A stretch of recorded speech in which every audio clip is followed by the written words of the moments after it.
Hello there, and welcome to Aging Fearlessly, a safe place to learn about creating your best life. I am your host, Guillermo Vidal, and as promised, today I'm going to follow up on the discussion about sex in a new relationship that we started last week using the example being shown to us by ABC in their latest dating program, The Golden Bachelor. So let's talk some more about sex in relationships. In particular, let's ponder the following question. When does it make sense to elevate sex to be a part of your blossoming relationship? Now, this is not as easy to examine as you might think, for although most people over 50 have already discovered that the sexual intimacy part of relationships can become stale over time, it is easy to be tempted by the alluring images of fun and pleasure of having sex with a new partner. Furthermore, answering this question can be specifically difficult if you're coming out of a decades-long loveless marriage. You're probably horny as hell like I was. But it is a subject you need to think about. However, before we go on, let's quickly examine what happens to your mind and body when you have sex with someone.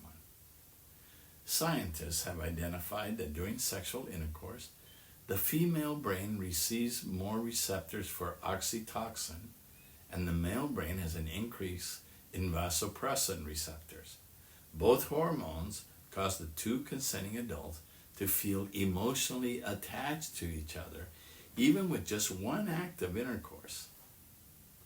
Now, this is how it affected me when I returned to dating after my divorce. I certainly went out there with fantasies of having a lot of sexual partners and plenty of one-night stands.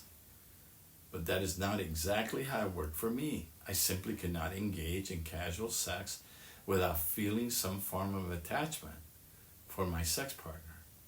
Unbeknownst to me at the time, my biology was at play here, and it caused me to stay in relationships for a little while longer than I should have with women whom I had no further interest other than sex. Yes, I know this implies that I was mostly valuing a woman's sex appeal above everything else. Guilty as charged. For when I first started dating, I fit that old adage that God gave man enough blood to operate his mind or his penis, but not enough to work both of them at the same time. But I digress. Now let me be clear here. I'm not promoting anything stupid like practicing celibacy until the next time you marry. Only an idiot would advocate that. Sex is a wonderful part of life, and if you can emotionally and physically handle having sex with different partners or settling to be with someone who's just going to be your fuck buddy for a while, then I say go for it and enjoy yourself. But if that is not you and you're contemplating having a committed relationship with a specific someone, you have to keep in mind that if you choose to have sex with them, you're sending them the signal that you're ready for this commitment. If you're not ready to make that commitment, you might think about it twice before you have sex with them.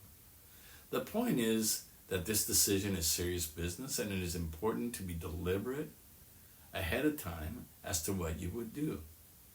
But don't worry, this isn't a life or death decision. You'll probably make a mistake or two along the way. I certainly did. And that is okay. Just keep in mind that just because you had sex with someone, this alone does not commit you for life to continuing a relationship if it goes bad or it's just not a good one. And if the relationship goes sour, move on. Don't stay in it because you've had sex with that person. Now, this last point may seem obvious, but you'd be surprised how many people, especially because of their religious beliefs, stay in a relationship like this because they had sex with the person. Okay, hope you enjoyed today's show. If you're more interested in learning about senior dating, you can find out the details of what I learned by picking up on Amazon a copy of my book titled Catch and Release: One Man's Improbable Search for True Love and the Meaning of Life. See you soon.